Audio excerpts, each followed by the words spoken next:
We all love convenience, right? But what if I told you it's not actually a luxury you're choosing? What if it's a hidden tax you're being charged day in and day out? A systematic price that's put on your tiredness, and it's designed to just slowly drain your bank account without you even really noticing.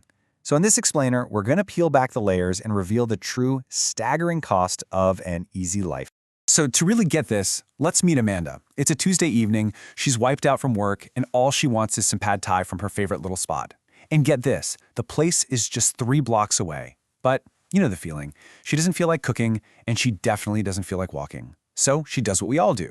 She opens a food delivery app, a totally relatable moment. Okay, so if Amanda had just walked those 3 blocks, her meal would have cost her exactly $14. That's it.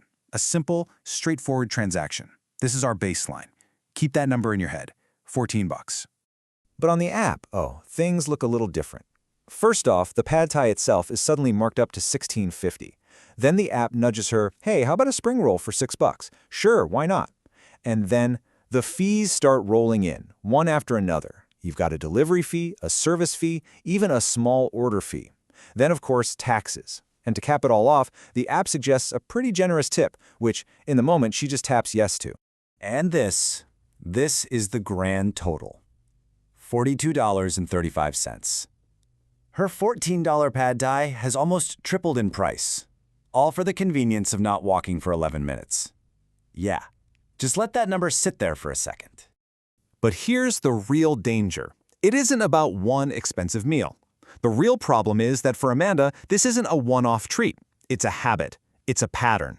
4 times a week, it's something like this. Sometimes it's DoorDash, maybe other times it's Instacart for groceries, or Amazon Prime for same-day delivery from a store that's literally just down the street. And when you start to add up all those little, seemingly insignificant convenience premiums over a whole year, well, it costs Amanda over $11,000. That's money that just, poof, vanishes into this cloud of fees and markups, all to pay for the simple fact that she's tired. So, this is the crucial point. This isn't about Amanda being bad with money. Not at all. It's about a very deliberately engineered system that's designed to exploit a specific weak spot in all of our brains. Let's dig into the psychology that makes us all willingly accept these objectively terrible deals. It all comes down to this one simple concept that behavioral economists call present bias. And in plain English, it just means our brains are hardwired to overvalue whatever is happening right now. We desperately want to avoid pain or effort right now, and we want rewards right now, even if it means we have to pay a much, much bigger price down the road. And this slide just illustrates it perfectly. Here's how it works in your head. The idea of walking for 11 minutes, that is a concrete, immediate, physical effort. It feels big. But that extra $28, that's just a fuzzy, abstract number on a screen. It's mixed into a total you'll probably forget about by tomorrow. It feels small. Your brain will almost always choose to avoid the immediate, tangible effort. This quote just hits the nail on the head. The entire business model is built on this one idea. They are not really selling you pad thai. They're selling you the ability to avoid a tiny, mild discomfort, and they're charging an absolutely insane 300% premium for that privilege. Okay, so we get the psychology behind the trap. Now let's look at the trap itself. Let's actually break down your itemized convenience bill, because these costs are layered in ways that are meant to be confusing. So for food delivery, the total cost is usually 40 to 60% higher than just going to get it yourself.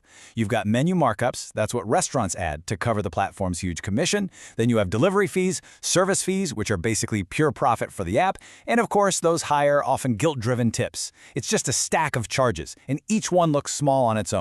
With grocery delivery, it's pretty much the same story. The average order is going to cost you 25 to 30% more than if you bought the exact same stuff in the store yourself.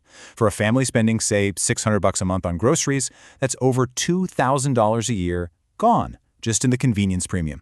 And this tax, it goes all the way down to individual items in the grocery store. I mean, look at this.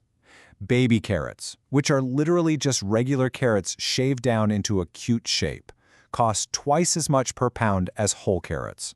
You are paying a 100% markup to avoid 30 seconds of work with a vegetable peeler.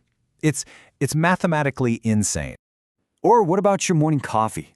A cup of coffee from one of those pods costs about 4 times as much as coffee you brew from grounds. That is a 400% markup for the convenience of not having to scoop some coffee into a filter. Over a year, that's hundreds of dollars. And then, of course, you've got the subscription model, which Amazon Prime has perfected. You pay an annual fee for so-called free shipping, and what that does is it removes a huge psychological barrier to spending. The data is clear. Prime members spend more than double what non-members do. You are literally paying for the privilege of spending more money with less friction. Now, I know what you might be thinking, but my time is valuable. My time is money, right? This is the great rationalization. But let's be honest with ourselves. When you save 30 minutes by ordering delivery, do you actually use that time to do more work? Or do you, scroll on your phone or watch TV? You haven't bought productive time. You've just traded money for a slightly different flavor of leisure. So you can see this is way more than just a few bucks here and there. This has massive, long-term consequences for your entire financial future. But here's the good news. You can fight back. You can escape. So let's talk about what's at stake and lay out the escape plan. Okay, let's use a really conservative number. Let's say that across everything, food, groceries, shipping, all of it, you're paying a convenience premium of just $400 a month. That's about $13 a day. For a lot of people, that's a very realistic, maybe even a low estimate. Now, what if you took that same $400 a month and instead of letting it evaporate, you invested it in a simple index fund over 35 years? It would grow to nearly $750,000. Seriously, $768,000. That is not a typo. That's a house. That's a full retirement. That's generational wealth that is being sacrificed for the privilege of not having to slice your own onions. So, how do you escape? Step 1, calculate your actual premium. You have to see the enemy to fight it. Go through your bank statements. Step 2, create friction. Just delete the apps from your phone. Make it harder to spend impulsively. Step 3, reclaim basic skills. Learn to cook a few simple, delicious meals. Every skill you learn is a whole category of spending you just don't need anymore. And finally, step 4, reframe it. Pushing a grocery cart isn't a chore. It's you earning $30 for an hour of light work. The story we tell ourselves is that we're treating ourselves, right? That we deserve a break. But there's another way to look at this. You are a target in a massive system that is designed to monetize your exhaustion. Their algorithms are optimized to convert your tiredness directly into their revenue. You are not treating yourself. You are being harvested. So the next time you reach for your phone because you're tired and you're hungry, just ask yourself this one question. Are you making a conscious choice to buy a little bit of convenience? Or are you just automatically paying a tax to a system that has been designed from the ground up to harvest your money? The choice, ultimately, is yours.